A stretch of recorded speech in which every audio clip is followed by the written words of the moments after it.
think I can make this taller.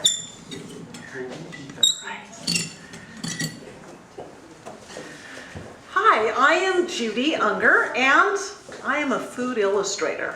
I guess commercial illustrator would be what I started out as, but I found my niche.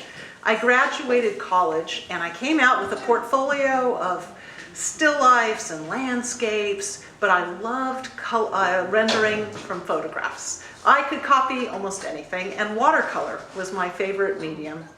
So I discovered food was something I could make not only look real, but appealing and appetizing. So one of my favorite portfolio pieces was a Nestle Crunch. And this is the actual painting, and it's like 40 years old. I made it into a postcard, and I would go and knock on art directors' offices, and I'd hand them the postcard, and they remembered me, and I'd get a call back, and the art director would tell me, "You made me hungry." I got an agent, and my first agent gave me a really big job for Celestial Seasonings. I didn't sleep for a week. I stayed up all night. And then I learned one of my biggest lessons, that they never give the artist enough time, but there's always time for changes. And that was hard, because when you do watercolor, how do you paint over something? Everything's transparent. So I had a lot of ingenuity. I decided I could paint the area they wanted fixed on another paper, cut it out with an X-Acto knife, sand the back to make it thin, paint the edges, and then glue it on my artwork.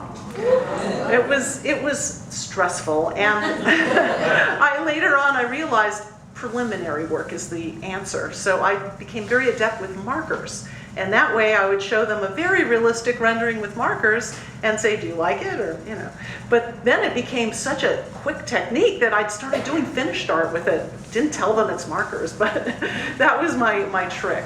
I have worked for almost every major food company, and people ask, why would they use someone like you that looks just like a photo? Why not, just take a photo? Well, I'll show some.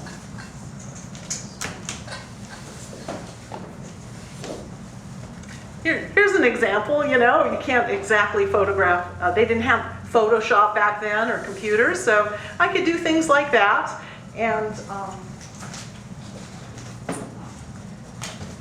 here's a salad that I did, and I had to photograph my work in order to paint it. So there was a lot of tricks involved. Like on this one, I did a down shot, and they wanted chunks of lettuce, so I used toothpicks to hold it together, and I didn't have to paint that in.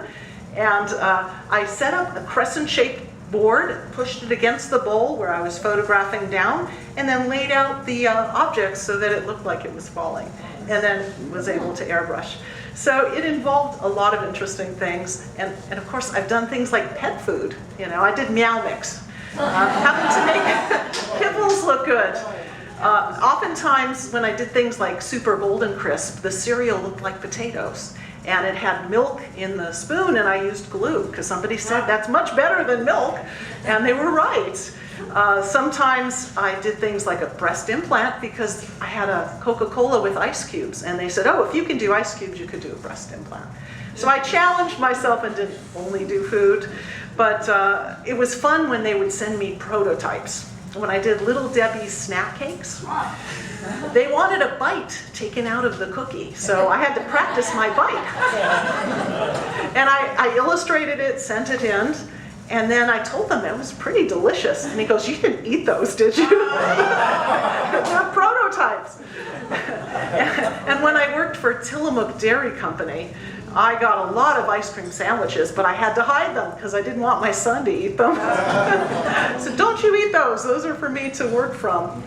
It was a wonderful career, and I learned so many things. Like when I did my first job for Celestial Seasonings, I didn't get paid. The agent's supposed to take 25%, wanted 100%.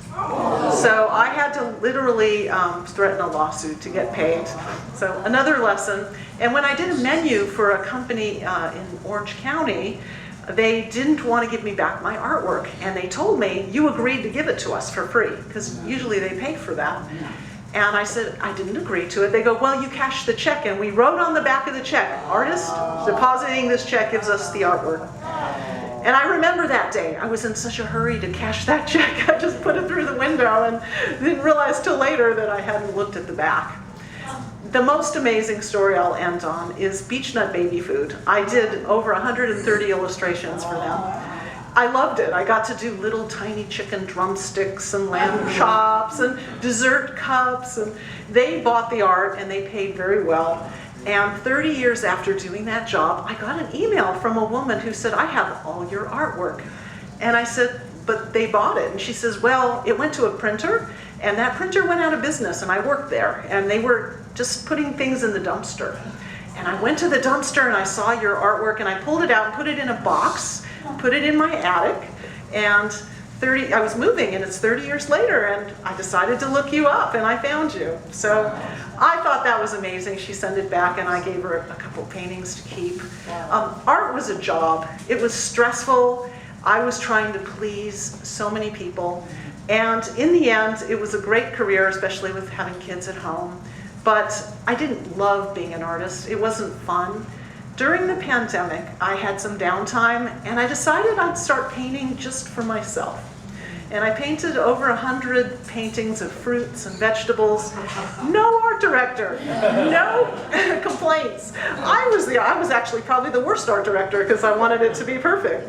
But it was great. I loved it. So I went from art being a job to art being a joy. And I love to inspire other artists to know that they can follow their dream and enjoy it. Thank you.